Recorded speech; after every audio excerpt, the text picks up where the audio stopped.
नमस्कार छात्रों, आज हम इस वीडियो में आपको बताएंगे वक्र किसे कहते हैं और वक्र की परिभाषा के साथ हम वक्र कितने प्रकार के होते हैं वो भी हम इस वीडियो में आपको बताएंगे। तो चलिए वीडियो को शुरू करते हैं।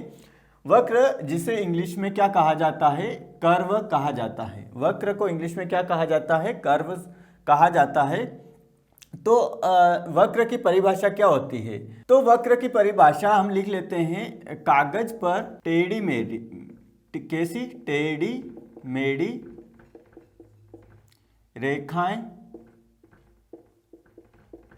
कागज पर टेढ़ी मेढ़ी रेखाएं खींचने पर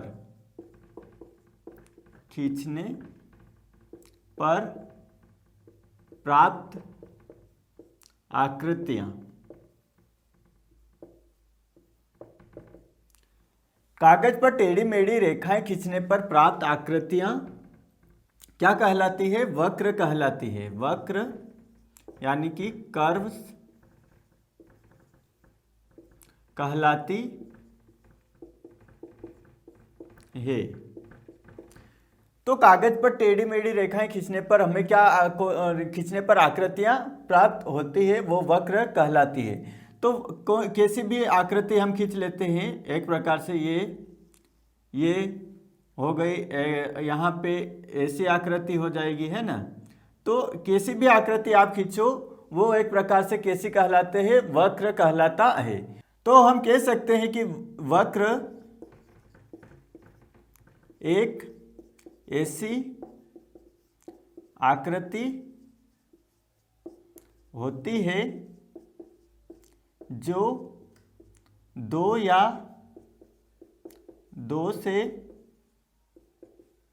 अधिक बिंदुओं से मिलकर बनी होती है ना। तो हम यहाँ पे कोई सा भी बिंदु बना देते हैं तो ये बिंदुओं से मिलकर क्या बनी होती है? एक वक्र बना होता है। तो वक्र एक ऐसी आकृति होती है जो दो या दो से अधिक बिंदुओं से मिलकर बनी होती है।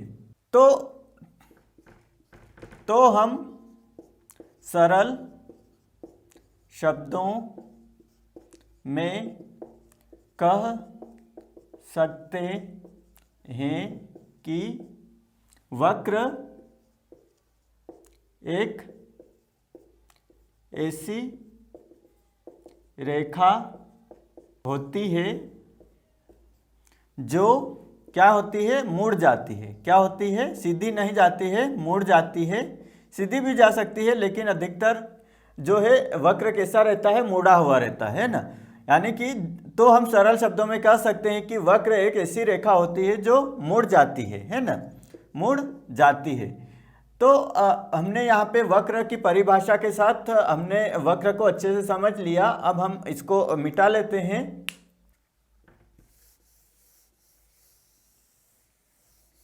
आम भाषा में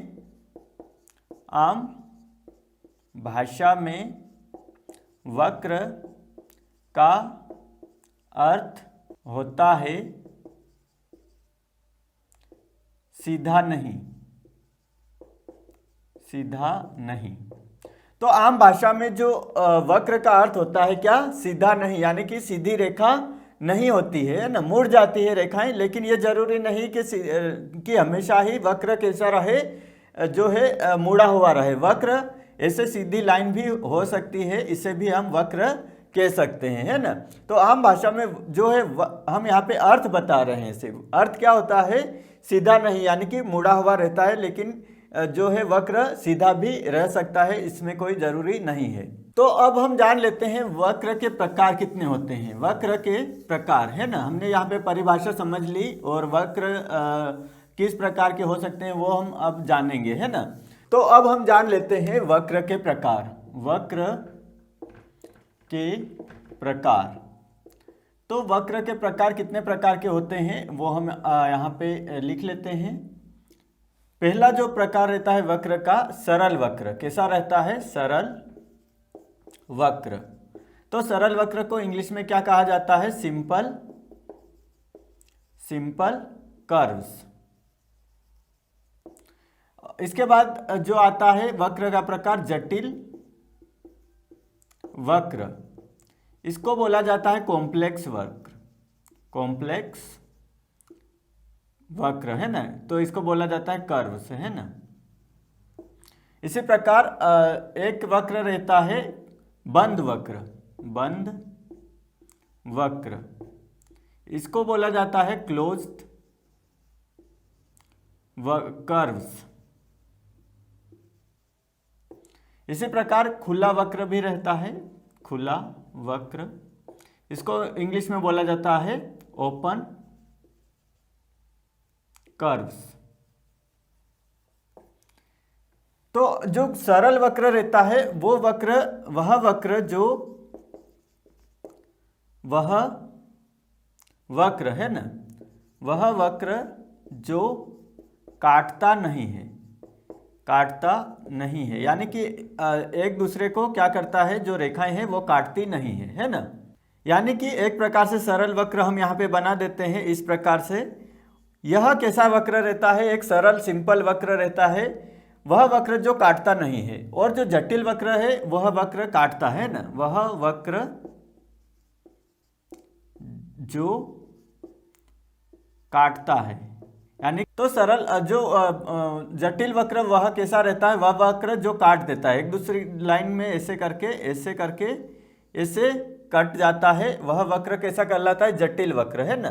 तो जटिल वक्र इस प्रकार से भी रह सकता है, यहाँ पे अगर जो रेखा है एक दूसरे को काट रही है इस प्रकार से, है ना, तो ये वक्र ऐसे जो एक रेखा जा रही है वो एक दूसरी वापस घूम के उसी रेखा पे आ जाती है, यानी कि काट देती है, वह वक्र जटिल वक्र कहलाता है। इसी प्रकार बंद वक्र एक सरल वक्र के प्रकार ही रहता है। तो यहाँ पे एक जो ग्राउंड है उसको हम बंद वक्र बोल सकते हैं। खुला वक्र एक प्रकार से जैसे हम ऐसे करके जो रेखाएं आपस में नहीं मिलती है तो वो एक प्रकार से खुला वक्र कहलाता है। तो यहाँ पे सरल वक्र, जटिल वक्र और बंद वक्र और खुला वक्र होते हैं। ये हमारे वक्र के प्रकार हो चुके हैं। तो अब हम एक बंद वक्र लेते हैं और उसमें परिसीमा, अभ्यंतर भाग और जो बहि भाग है वो क्या क्या होते हैं एक बंद वक्र या फिर हम बोल सकते हैं सरल वक्र में। तो वो हम अब जानेंगे। तो हम इसको मिटा देते हैं और इसके बाद हम आपको समझाते हैं कि जो वक्र में क्या क्या कौन कौन से भाग रहते हैं एक क्लोज्ड यानी कि बंद वक्र में। तो हम यहाँ पे एक बंद वक्र बना लेते हैं। बंद वक्र में क्या होता है, यहाँ पे एक ग्राउंड ले लेते हैं, कोई सा भी ग्राउंड हो सकता है, ये टेनिस का ले लेते हैं या फिर फुटबॉल का या फिर कैसा भी ग्राउंड यहाँ पे हम एक प्रकार से ले लेते हैं ना। तो ये एक ग्राउंड है हमारे पास, टेनिस का ले सकते हैं और एक फुटबॉल का भी ग्राउंड हम ये ले सकते हैं। तो यहाँ पे हम जो यहाँ पे भाग हैं वो हम यहाँ पे दर्शाएंगे। तो जो अंदर का भाग है, ये हमारा जो भाग रहता है, ये पूरा जो अंदर का जो वक्र है हमारा, इसके अंदर का जो पूरा भाग हम मान लेते हैं इसको ए।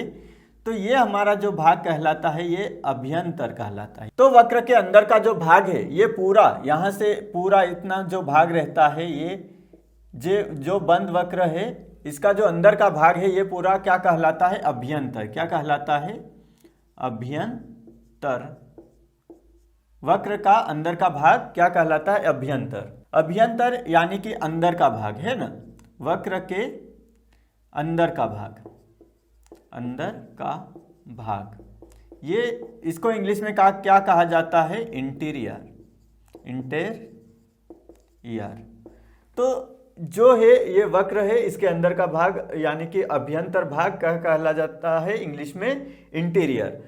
तो जो वक्र की ये रेखा है ये इसकी जो है बाउंड्री कहलाती है और इसको हिंदी में क्या कहा जाता है, परिसीमा।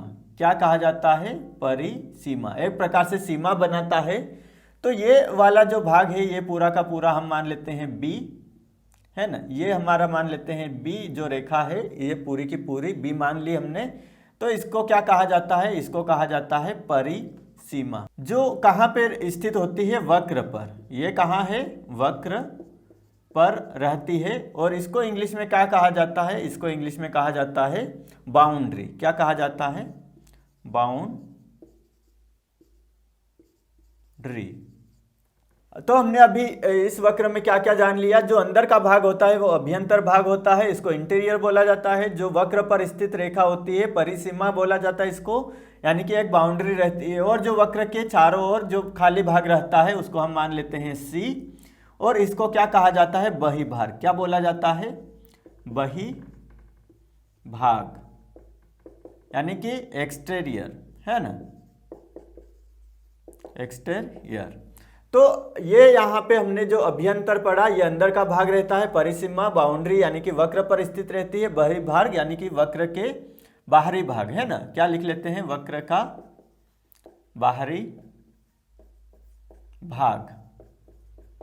तो ये बहिर्भाग रहता है, एक्सटीरियर। अब जो वक्र की ये अभ्यंतर भाग है ना, अंदर का भाग और परिसीमा, ये दोनों जो मिल के क्या बना देते हैं, ये दोनों जो मिल जाएंगे, है ना, तो ये बना देते हैं एक क्षेत्र बना देते हैं। क्या बना देते हैं, ये दोनों मिलके एक क्षेत्र बना देते हैं, यानी कि रीजन, है ना। हमने पढ़ा है कि जो हमारे जो मैप रहता है, हमारे जो क्षेत्र रहता है, हमारा जो नक्शा रहता है, हमारे गांव का बोल सकते हैं, हमारे जिले का बोल सकते हैं, हमारे प्रदेश का बोल सकते हैं, तो वो क्या कहलाता है, एक पूरा जो बाउंड्री बन जाती है ना, बाउंड्री और जो अंदर का भाग मिलके, यानी कि जो अंदर जो हम रहते हैं वो और जो बाउंड्री मिलके एक क्षेत्र बना लेते हैं, है ना, तो उसको क्या बोला जाता है, इंग्लिश में रीजन बोला जाता है। तो हम जो अभ्यंतर, वह भाग, अभ्यंतर और परिसीमा, वक्र में हम बोल सकते हैं, वक्र में अभ्यंतर और परिसीमा मिलकर क्षेत्र बनाते हैं। तो छात्रों, आज हमने इस वीडियो में वक्र यानी कि कर्व्स के बारे में जो परिभाषा, उसके प्रकार और साथ ही उदाहरण के द्वारा हमने इस वीडियो में वक्र क्या कहलाता है वह जाना। आशा है छात्रों यह वीडियो की जानकारी आपके लिए उपयोगी रहेगी। ऐसे ही नए वीडियोस के लिए आपके अपने YouTube चैनल मैथ सर को सब्सक्राइब कर लीजिए, साथ ही बेल आइकन को प्रेस कर लीजिए ताकि आने वाले नए वीडियो की अपडेट आपको सबसे पहले मिल सके। साथ ही इस वीडियो को लाइक एवं शेयर जरूर करें। मिलते हैं अगले वीडियो में गणित के एक नए कॉन्सेप्ट के साथ, तब तक आप सभी को धन्यवाद।